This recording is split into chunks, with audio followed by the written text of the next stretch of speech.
8 দিন ধরে আপনারা এইখানে বসে আছেন, রাত্রে এখানে থাকেন।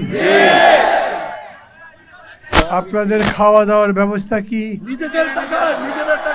একটু আগে আপনাদের সভাপতি তো আপনাদের সভাপতি বক্তব্যে বললেন এই 8 দিন আপনারা সরকারের বা অফিসের কোনো কাজে বাধা তৈরি করেননি, ঠিক।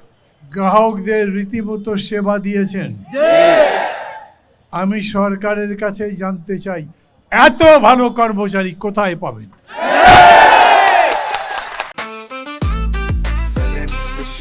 জেনেক্সে শিফট করো, লাইফকে লিফট করো।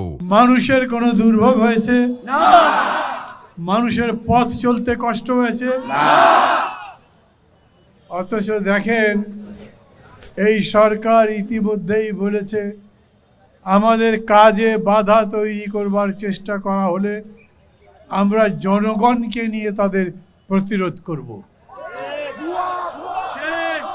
এইখানে যারা বসে আছেন আপনারা, তাদের এই সমস্যা কত দিনের? আপনাদের চেয়ারম্যানের নাম কি? ওই যে একটু আগে ছবি দেখলাম, একটা ছবি দিয়ে এই যে আবার কেটে দিয়েছেন নাম। এই জিয়াউল আজিজের নাম আমাদের প্রধান উপদেষ্টা প্রফেসর মোহাম্মদ ইউনূস জানেন? ইনি কেমন মানুষ জানেন?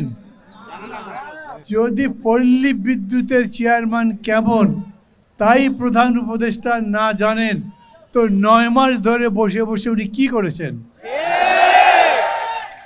আমি কিন্তু ওনাকে অসম্মান করতে চাচ্ছি না। আমি সব জায়গায় বলি উনি আমার শিক্ষক ছিলেন, সরাসরি শিক্ষক ছিলেন। চট্টগ্রাম বিশ্ববিদ্যালয়ে উনি আমাকে অর্থনীতি পড়িয়েছেন, কিন্তু অর্থনীতি পড়ানো এক জিনিস, দেশ চালানো আর এক জিনিস। দেশকে বুঝতে হবে। দেশকে যদি বুঝতে হয় তাহলে পল্লী বিদ্যুতের এই লক্ষ কর্মচারীদেরকে বুঝতে হবে।